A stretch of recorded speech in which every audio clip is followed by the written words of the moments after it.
Han was a lonely beta who clapped toys for a living until baddies from another world became addicted to his special sauce and granted him overpowered abilities. It all started with the release of a mysterious game called Apocalypse that took the world by storm. The fact that no one knew who developed the game made things a lot more interesting for everyone except Han.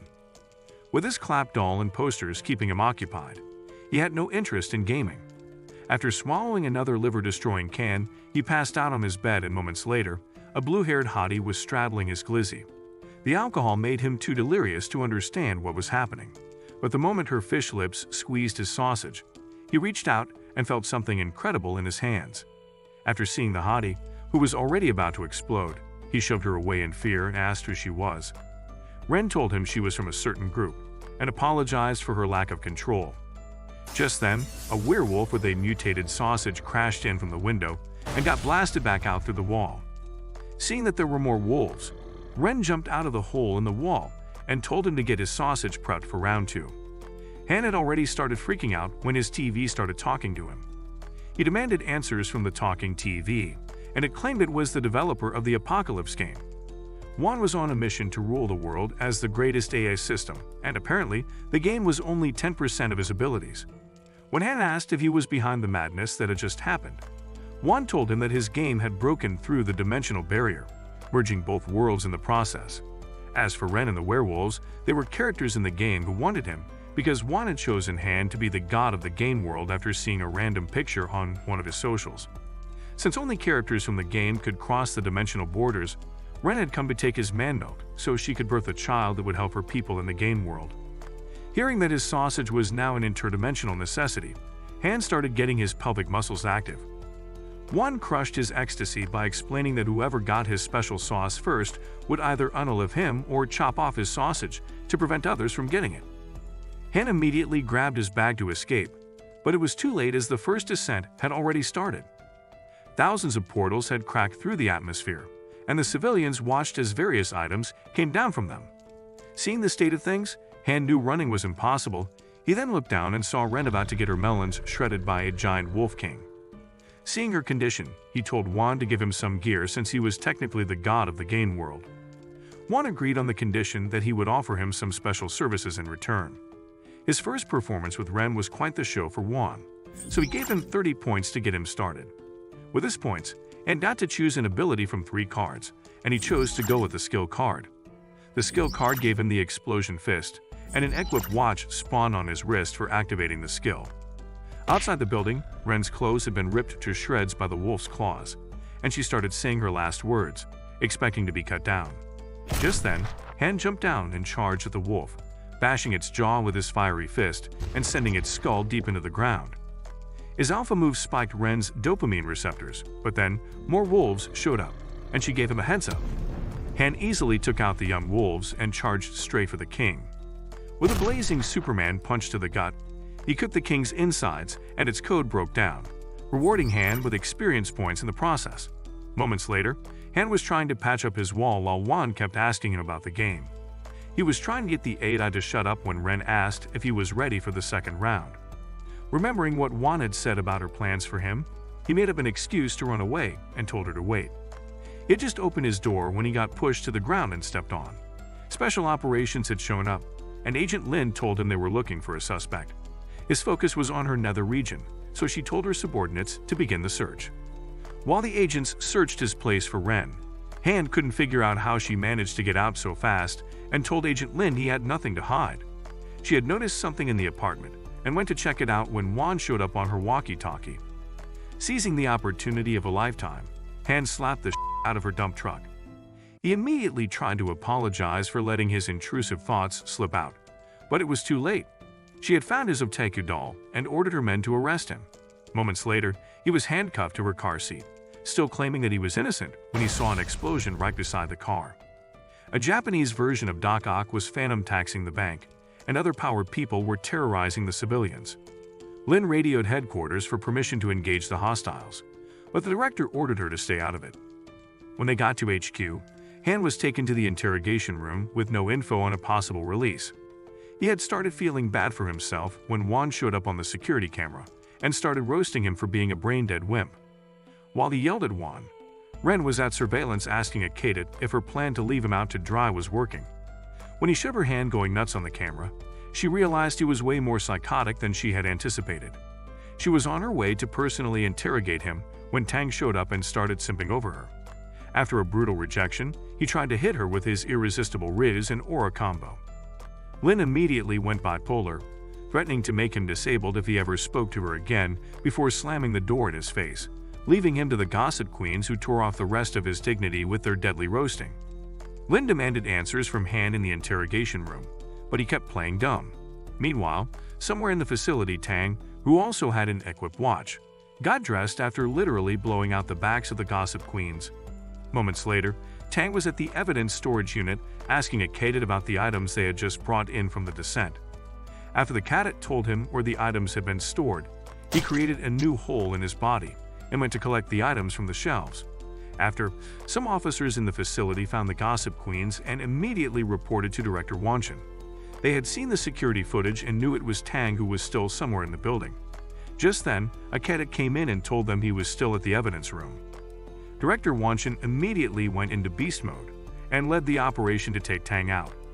After making sure all the exits had been surrounded, he ordered them to break down the door, but Tang beat them to it and blasted them away as he came out of the room with an explosion.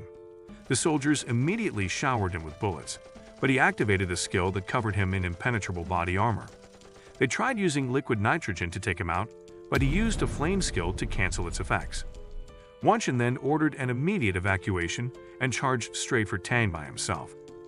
While they clashed their fists and burned up the entire floor in the process, Lin was still in the interrogation room trying to choke the truth out of Han. When the alarm went off, she ran out to see officers running to safety and heard that Tang had mutated. Just then, Tang crashed through the upper floor to see her, and she pulled out a Glock to take him out. Han was clearing his throat when Tang broke down the door with Lin's back as they crashed in. After slamming her against the wall, Tang was getting ready to blow out Lin's back as well. Ditching her bad alter ego, she asked Han to save her.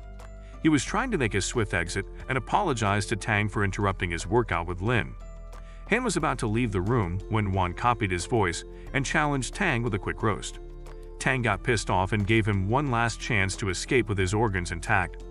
Once again, Wan copied his voice and told Tang his sausage was faulty.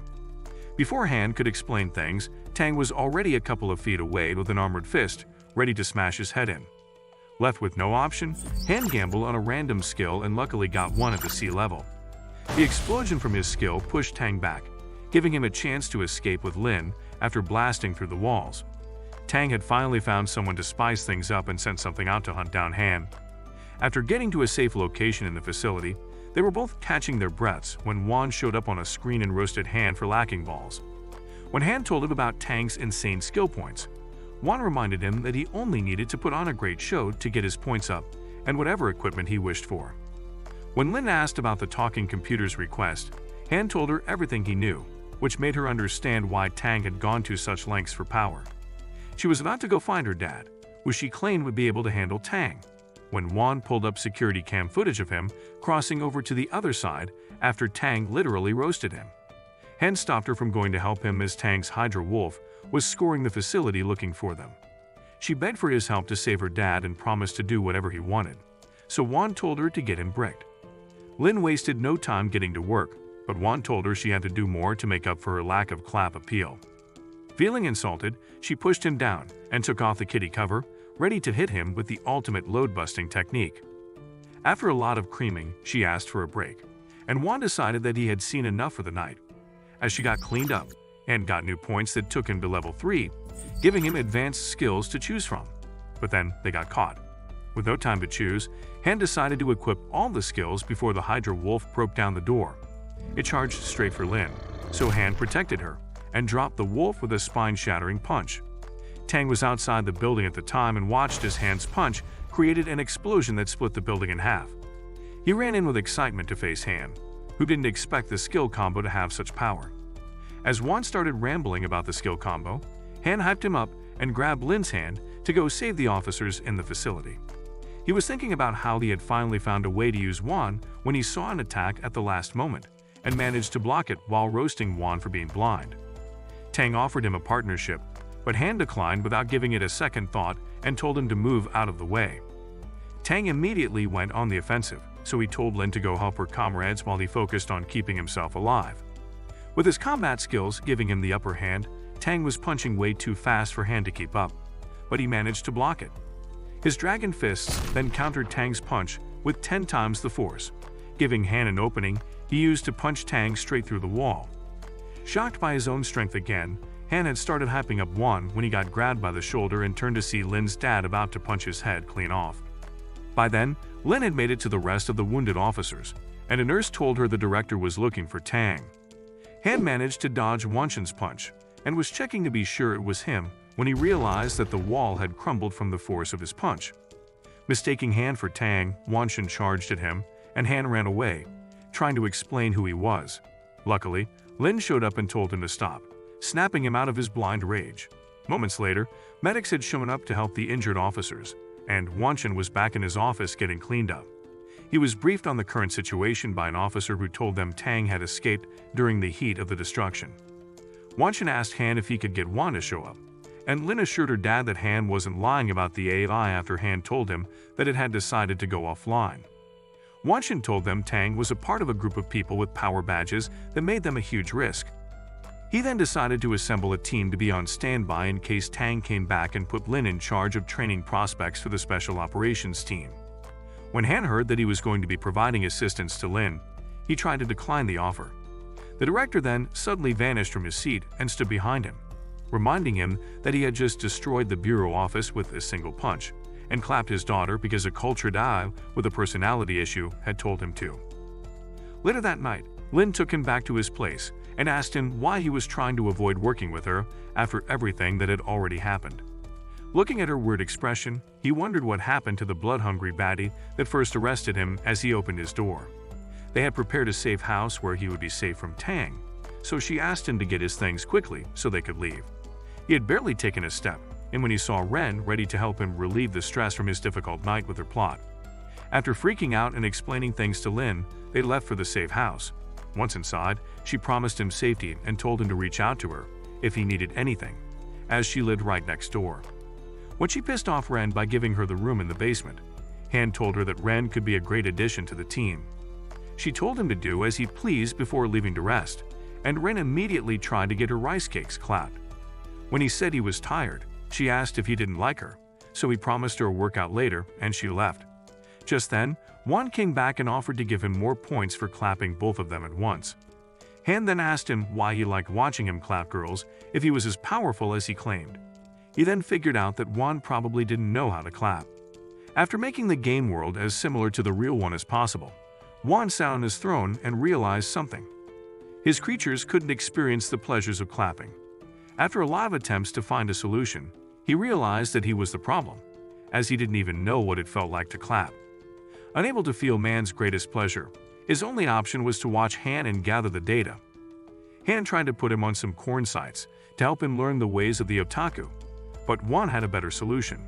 Anytime Ren and the other NPCs he created got their rice cakes clapped, he would also feel the experience and then use it to perfect the data.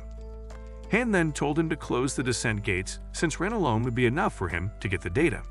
When Wan started acting weird, Han asked if he could actually stop the descents, and he got defensive. Han threatened to go off the grid forever, so Wan decided to spill the beans. On his quest to crack the clap code, he had tampered with the code for another world, which then led to the opening of the descent gates that could no longer be closed or timed.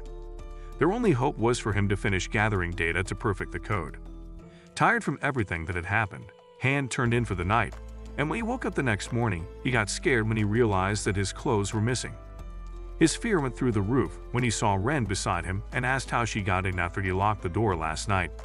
After explaining that she had let herself in with a little push that destroyed the door, he started getting worried, thinking she had already taken his special sauce. Luckily, she wanted him to get enough rest to make sure his tank was full enough to give her enough man milk. After she left to make him breakfast, he saw a love ring she had used to regulate his blood flow. Moments later, he called the security company to get enough locks to keep her away from his special sauce. His heart dropped when he entered the kitchen and saw Ren about to butcher an endangered tiger she had taken from the zoo, and he made her take it back. Before he could shut the door, someone stopped it from closing and turned out to be a hottie with gravity-defying melons that melted his brain. Jin told him she was a princess from the Wind Empire and dropped her 5-foot sword before assuring him that she was only looking to borrow something of his. Jin's empire was the strongest on the entire continent, with large territories and a strong army. That was until demons attacked them 6 months ago and burned down the entire capital after wiping out the elite forces of the kingdom. Jin set out to get revenge for her nation, with her only hope being the sword that once conquered the land. The guardian dragon general of the kingdom happened to be an ancestor of the now tied-up Han. The only way to restore the empire was to restart the bloodline in her kingdom, and Han had the special fluid required for the restoration. Han agreed to release the sacred milk, but he wanted her to go back after getting it. Unfortunately, Han also held the key to the final seal, holding back the demons, so she planned to send him to heaven after retrieving the fluid. Tired of the small talk, she used her swords to rip off his garments and saw the proof of his ancestors' blood in his magnum sausage. The next moment, Jin flipped midair and landed straight on his pole. She didn't have enough water flow in her inner walls, and Han was not enjoying the forced workout. She had just started switching things up when she felt a gun at the back of her head and heard Lin's command to get off his glizzy. Jin told her she had already received the sacred milk, but Han told her to think again. When Lin scolded him for clapping during chaos, he remembered that Jin's presence in the real world meant that another descent was happening. He asked for an update on the situation, and she told him they had to go help a squad that was having trouble retrieving the descending items. Jin refused to let him go without giving her what she came for, so he told her she could spend eternity riding without getting a single drop from him, unless he chose to give it to her. She expected him to last as long as you did with your ex, so he reminded her that she was dealing with a horse, and she agreed to wait until he was ready to give her what she wanted. He decided to give her a chance in exchange for her help, and she immediately agreed to be of service. 20 minutes before that, Squaddy of the Bureau had been taken out, and after HQ made several attempts to radio the unalived squad members, Tang picked up the phone and gave them a location. HQ acknowledged his feedback and proceeded to send out Lin while he waited with an army of powered goons. Several moments later, Lin was driving like she was in Fast and Furious, and told Han to shut up as he was crapping his pants in fear while holding on for dear life. Support teams and tanks were riding behind them and asked for instructions. After telling the first three to head in with her, Han took over the wheel to dodge the plasma bullets that were raining down on them. Before the rescue teams could figure out who was shooting at them, 3 of their units got sent to Valhalla. Lin was trying to figure out what was happening when Han spotted a bunch of snipers on the roof armed with wolf guns and told Jin to get to work. The snipers were about to unload the second round of bullets when their guns got sliced up and flaming lasers blasted through their bald heads. After Han gained points from Jin's takedown, Juan explained it was because she was his He was starting to like the idea of a harem even more when they heard a bang behind them and turned to see a mecha snake flipping one of the rescue tanks as it surfaced. As Lin floored the gas pedal, Han tried using an earth skill to hold the snake down, but it broke free and kept chasing them. Han then got geared up to handle business on his own and told Lin to escape to safety. Just then, Jin got on the hood and told Han that he was no match for the mecha snake on his own. Her plot made his brain scramble, leaving him paralyzed by a dopamine overload as she jumped off to handle the snake herself. After getting his senses back, Han pulled out his cards hoping for a skill capable of taking out the snake with one shot. His luck ran out as he got a useless skill and accused Juan of being biased because he didn't put on a show for him to watch. Just then, an arrow stuck to the side of the driver's seat and blew it clean off. Somehow the blast had perfectly positioned Lin on Han's tip, and as the car drove through a bunch of speed bumps, her cat bounced on it repeatedly while his face got assaulted by her melons. As her massive rice cakes bounced on his cap, Juan finally got the show he had been waiting for. Just then, Han managed to look past her mega melons and saw who he thought was Tang. After taking a good look and seeing him about to swing an executioner's blade, Han knew they couldn't dodge the strike and pulled out a card. Tang's sword instantly cut right through the center of the car, splitting it in midair before it crashed on the other side of the road and exploded. He thought they had become ash with the car, but then Han carried Lin out of the flames with fully equipped dragon armor that tripled his aura points and rizzed up Lin. Tang immediately sent shots from his blade, and Han dropped Lin before charging in to fight him off. He blocked the blade's plasma blast with a dragon shield that made Tang question his existence. Tang then ordered another set of snipers to take him out, and they used the arrows that had blown up the car to stop Han in his tracks. Managing to crack a smile with half his face, looking like medium-rare steak, Tang ordered his men to shoot until Han dropped. When Han kept walking straight towards him, Tang realized that he was trying to take the arrow rain to him and tried to run away, but Han used the Earth's skill to keep him in place.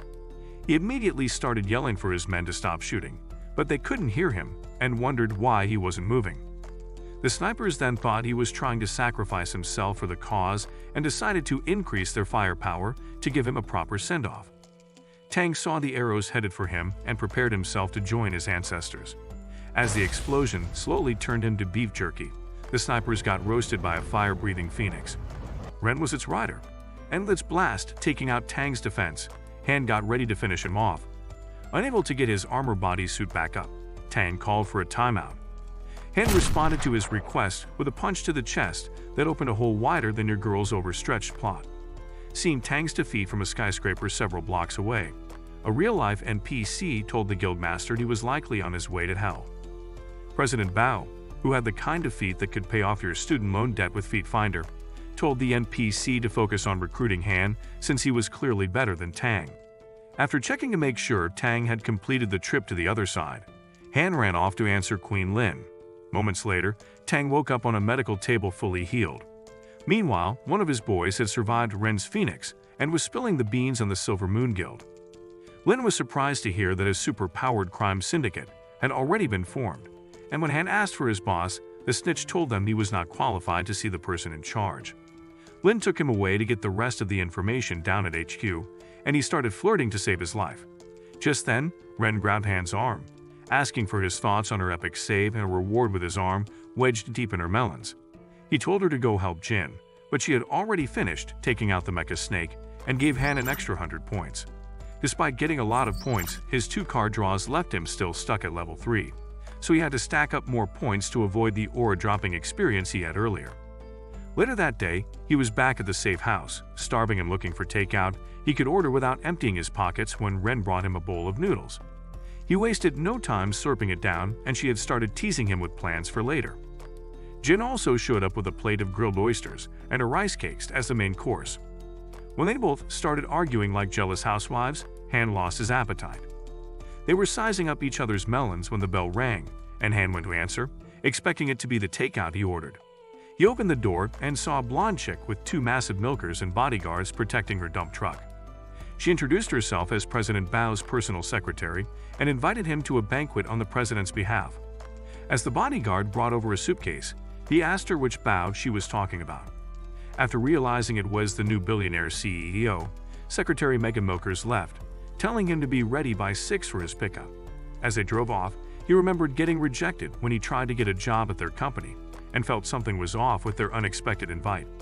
He popped open the suitcase to see the soup they had gotten him and changed his mind after seeing the kind of money Mr. Beast spends on his videos. Lin was at HQ later that night when she got a call saying Han had gone to the banquet alone. After hearing that the invite came from President Bao and the cadets didn't interfere because of that, she instantly placed them in the unemployment sector. At Bao's company moments later, guests had shown up and went nuts when she pulled up looking like the goddess of beauty. While some of the guests compared their NPC lives with hers, she went to discuss business with an uncle. Just then, Master Keo's arrival was announced, and everyone turned to see what the rich clown was going to pull. Bro started singing with a bunch of alopecia patients and irritated the guests with his clap-related lyrics. After one of the guests reminded a hater that Keo's father was a governor, they watched as he slid down the carpet with rollerblades, carrying a bouquet of flowers for Bao. She turned to avoid getting her aura points reduced by association, and he turned right with her, eager to shower her with the kind of brotherly love they show in Alabama. Bao walked over to Han, who was stuffing his face, and Keo crashed his nuts into his leg. When Han mistook the wannabe Bruno Mars for a scammer, he called his alopecia goons to stuff Han into a toilet. Bao stopped them and said Han was her honored guest, making the rest of the guests enter a guessing game to figure out who Han's rich daddy was. Keo demanded an introduction from him, but before he could tell them who he was, Bao squeezed his arm into her billion-dollar melons, making Keo's eyes leak as she escorted him up to her room. Once they got to her room, she told him not to get his hopes up, as she was merely putting up an act for the guests. While pulling off her socks, She asked if he knew why she invited him, and he asked if she wanted him to join her guild.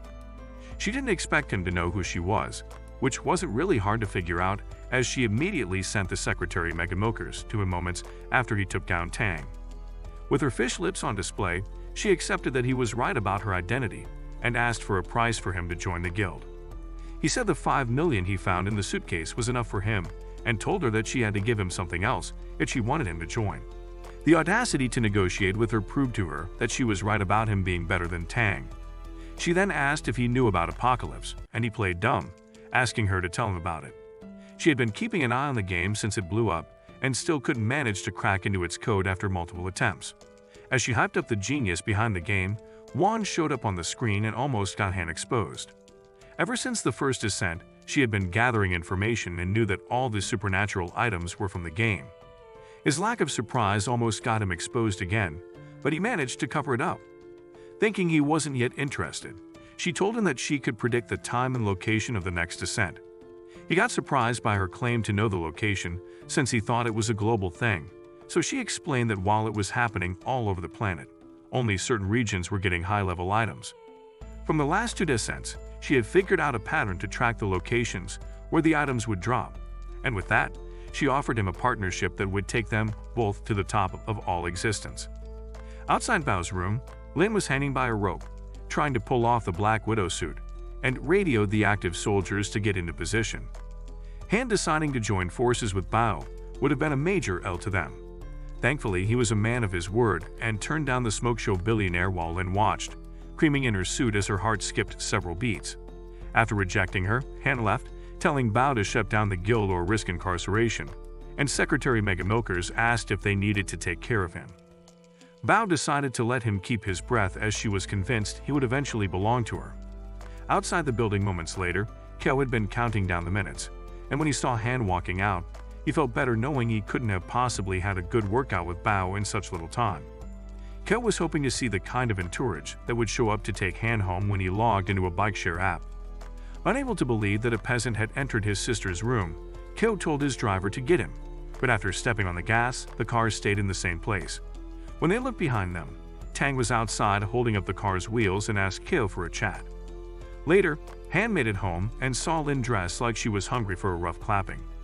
Using the weather to her advantage, she tugged at her shirt, frying his cultured brain with flashes of her melons. When she started getting a little too touchy, he asked if Ren and Jin were around.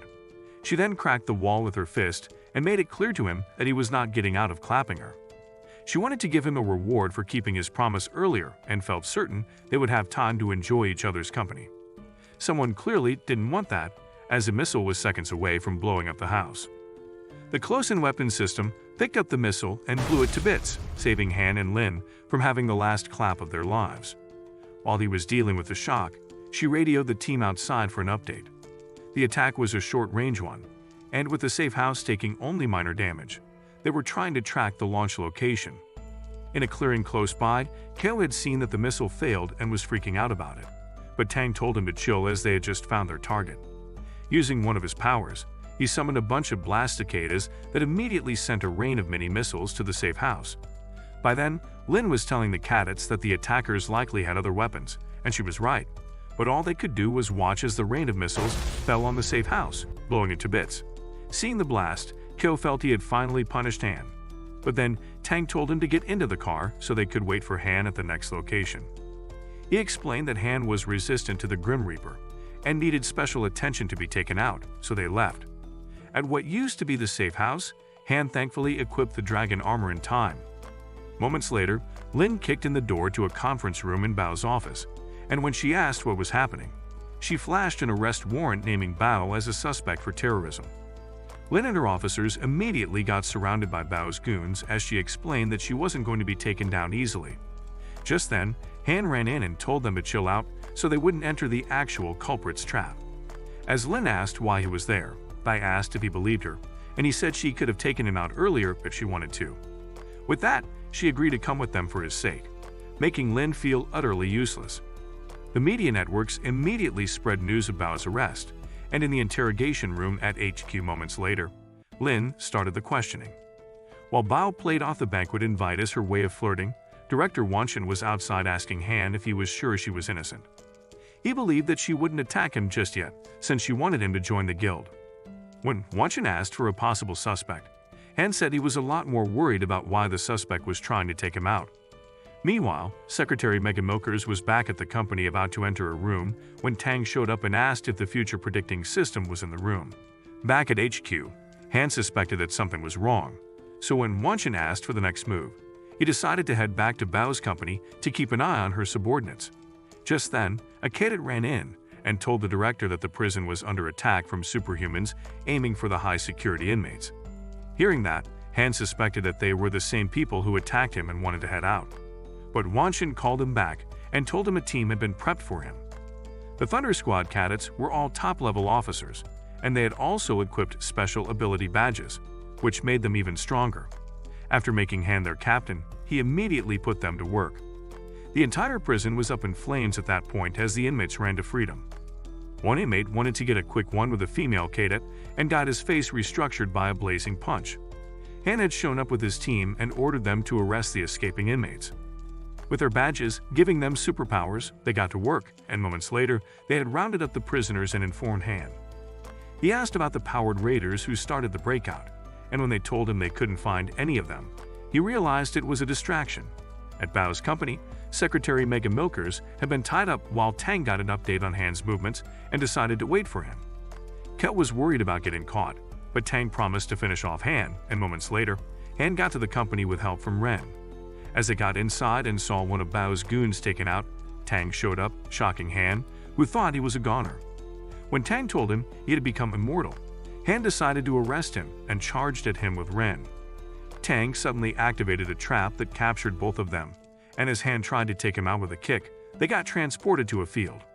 He asked Wan to explain what happened, and he told him they had been placed in an S-class illusion trap that was practically impossible to escape from the inside. All hope was not lost just yet, as Wan said there was a way that involved breaking a seal placed on Ren. When he asked him how to break the seal, Wan showed him a sacred ritual technique common to Otakus that instantly terrified Han. Now that Han literally has to clap to save his life, will his pull-out game be able to save him from getting unalived by Ren? That is it for this video. Leave a thumbs up if you liked it, and subscribe to the channel for similar content. And as always, thanks for watching.